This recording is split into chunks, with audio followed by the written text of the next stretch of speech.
ఆకాంక్ష 60 సంవత్సరాల పోరాటం వీటన్నింటిని గుర్తుపెట్టుకొని మరి తెలంగాణ ప్రజల ఆకాంక్ష ఆత్మగౌరవాన్ని గుండెల్లో పెట్టుకొని తల్లి సోనియా గాంధీ గారు మనకు ఈ రోజు తెలంగాణను ప్రకటించిన సందర్భంగా వారి బర్త్డే కూడా ఈ రోజే ఉండడం మనందరికి కూడా చాలా సంతోషం. వారికి సందర్భంగా పుట్టినరోజు శుభాకాంక్షలను కూడా తెలియజేస్తా ఉన్నాను అధ్యక్ష. ఈరోజు జరుగుతున్నటువంటి విగ్రహావిష్కరణ కార్యక్రమాన్ని ఆయా పార్టీలు వాళ్ళ సొంత ఎజెండాను ఈ విగ్రహం చుట్టూ, ఈ తల్లి విగ్రహం చుట్టూ రాజకీయాన్ని చేస్తున్నటువంటి పరిస్థితి మనం చూస్తూ ఉన్నాం. ఈనాడు పెడుతున్నటువంటి తల్లి తెలంగాణ విగ్రహంలో మరి తెలంగాణ ప్రజల అస్తిత్వము, ఆత్మగౌరవం, పోరాటము, శ్రమైక జీవన మరి రూపము, ఆశీర్వాదం, తల్లి యొక్క బ్లెస్సింగ్స్ ఇవన్నీ కలగలిసినటువంటి నిండు రూపము తెలంగాణ తల్లి రూపము ఈరోజు మనం ఆవిష్కరించుకోవడం కూడా చాలా సంతోషం అధ్యక్ష. ఇందాక బీజేపీ వాళ్ళు కానీ బయట బీఆర్ఎస్ వాళ్ళు కానీ మాట్లాడుతున్నది తెలంగాణ తల్లి విగ్రహాన్ని మారుస్తున్నారని. అయ్యా, ఇప్పటి వరకు అధికారికంగా 10 సంవత్సరాల కాలం నుంచి మరి ఎక్కడైనా అధికారికంగా తెలంగాణ తల్లి విగ్రహాన్ని ఆవిష్కరింపచేసిర్రా?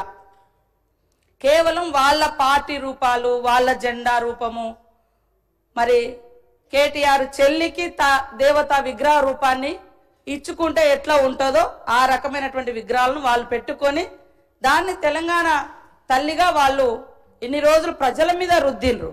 కానీ ఈరోజు మనము పెట్టుకునేది సాటి తల్లులు, చెల్లెలు, అమ్మలు ఎట్లా ఉంటారో, తెలంగాణ బిడ్డల యొక్క అస్తిత్వం ఎట్లా ఉంటుంది అనే రూపాన్ని మనం ఈరోజు ఇచ్చుకోవడం జరుగుతూ ఉంది. 10 సంవత్సరాలైనా కూడా వాళ్లకు కనీసం ఒక తల్లి విగ్రహాన్ని ఏర్పాటు చేసుకుందాం అనేటువంటి ఆలోచన రాలేదు. కనీసం మరి నిండు గుండెల నిండా పాడుకునేటువంటి జయ జయ తెలంగాణను ఒక రాష్ట్రీయ గీతంగా ఏర్పాటు చేసుకుందాం అనేటువంటి ఆలోచన వాళ్ళకు రాలేదు. ఈరోజు అవి మనం చేస్తూ ఉంటే మాత్రం అడ్డుకుంటా ఉన్నారు. మనం అన్నట్టుగా, మనం విన్నట్టుగా గుండెల మీద, నెత్తి గుండుల మీద కూడా మా సోదరులు కానీ సోదరిమణులు కానీ అంటే రకరకాలుగా టీజీ అని పెట్టుకుంటే మాత్రం వాళ్ళ పార్టీకి వచ్చే విధంగా బీఆర్ఎస్ పార్టీ వాళ్ళు టీఎస్గా మార్చుకున్నారు. మరి తెలంగాణ ఉద్యమంలో టీజీ అని పెట్టుకున్నది వాళ్ళ అధికారానికి రాగానే వెంటనే టీఎస్గా మార్చుకున్నప్పుడు మా సోదరులు ఎవరు కూడా మరి వాళ్ళే అధికారంలో ఉన్నారు, కేంద్రంలో ఇక్కడ కూడా ఉన్నారు బీజేపీ వాళ్ళు, కనీసం మాట్లాడలేకపోయారు. ఈరోజు ప్రజల ఆకాంక్షను ఆవిష్కరింపజేసే విధంగా జరుగుతున్న దాన్ని మాత్రము రాజకీయం చేస్తున్నారు. ముఖ్యంగా మేము తెలంగాణ కోసమే పుట్టినాం, తెలంగాణ కోసమే చేస్తామని చెప్పినటువంటి ఈనాటి బీఆర్ఎస్ పార్టీ తెలంగాణ పేరుతోటి అధికారంలోకి వచ్చిన తర్వాత ఇక ఈ రాష్ట్రంలో మాకు ఎదురేం లేదు, ఇక మేము దేశమంతా వ్యాపిస్తాం కాబట్టి భారత రాష్ట్ర సమితి అని కూడా తెలంగాణ అనేటువంటి పదాన్ని కూడా వాళ్ళు తొలగించారు. వాళ్ళు ఇవాళ మళ్ళీ తెలంగాణకు వ్యతిరేకం, తెలంగాణ అస్తిత్వానికి వ్యతిరేకం. అయ్యా, వేరే వాళ్ళు పాట రాస్తే మీరు రాష్ట్రీయ గీతంగా మనసు ఒప్పలేదు పెట్టడానికి. కనీసం ఒకరోజు కూడా స్కూళ్ళల్లో, బళ్ళల్లో, గుళ్ళల్లో ఎక్కడ కూడా ఆ యొక్క గీతాన్ని మీరు వినడానికి కూడా ఇష్టపడలేదు. ఈ రోజు మా అందరికి గర్వంగా కూడా ఉంది. ఎక్కడ వెళ్ళినా కూడా ఫస్ట్ జయ జయ తెలంగాణ అని ఒక దళిత బిడ్డ రాసినటువంటి పాటను మేమందరం కూడా వింటుంటే నిజంగా మనసు పులకరిస్తా ఉంది. అదేవిధంగా ఇక్కడ చూస్తున్నటువంటి ప్రతిరూపం తల్లి విగ్రహాన్ని కూడా చూస్తుంటే మమ్మల్ని మేము చూసుకున్నట్టుగా, మా అక్క చెల్లెలను చూసుకున్నట్టుగా, మా తల్లులను చూసినట్టుగా మాకు అనిపిస్తూ ఉంది. దాంట్లో ఎలాంటి రాజకీయం లేదు. కాకపోతే ఏంటంటే వాళ్ళకు, బీఆర్ఎస్ వాళ్ళకు వాళ్ళ ఇంట్లో ఉండేటువంటి రూపం, నేను ఎప్పుడో 2-3 ఏళ్ల కింద నుంచే మాట్లాడుతున్నా, ఆ విగ్రహ రూపం చూడండి. ఎవరైనా శ్రమైక జీవనం ఉందా? మీరు తెలంగాణ తల్లి విగ్రహం పెట్టండి, కానీ దేవత రూపం ఇచ్చి ఇవాళ కొంతమంది ధనము ధాన్యంతో ఉండొచ్చు, కానీ తెలంగాణ సమాజం అట్లా లేదు. ఇందాక మా సోదరుడు వీరేశం గారు అన్నట్టుగా తెలంగాణ బిడ్డలు మట్టి బిడ్డలే కానీ ఎట్టి బిడ్డలు కాదు, గట్టి బిడ్డలు.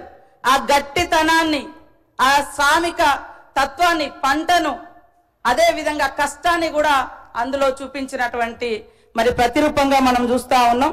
అదే విధంగా మరి ఇందాక మా సోదరులు కూడా నా పేరు చెప్పడం జరిగింది.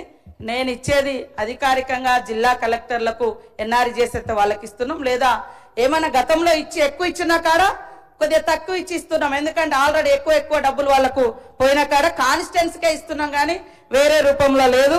అదేవిధంగా ఇందాక మా వాళ్ళు మాట్లాడుతున్నారు, మా బీజేపీ సోదరులు, మరి సోనియా గాంధీ గారిని మోడీ గారు తెలంగాణ ఎట్లా ఇచ్చినావు, తల్లిని చంపి నువ్వు బిడ్డని ఇచ్చినావు అని నిండు సభలో అవమానించిరు. ఆ రోజు కనీసం ఎవరు మీరు అది కాదు అని తెలంగాణ నుంచి మరి బీజేపీ నాయకులు కానీ బీఆర్ఎస్ నాయకులు కానీ దానికి ఆ యొక్క విధానాలకు వ్యతిరేకంగా మాట్లాడలేకపోయారు. కాబట్టి మేము ఎక్కడున్నా మేము పోరాటంలోనే ఉన్నాము.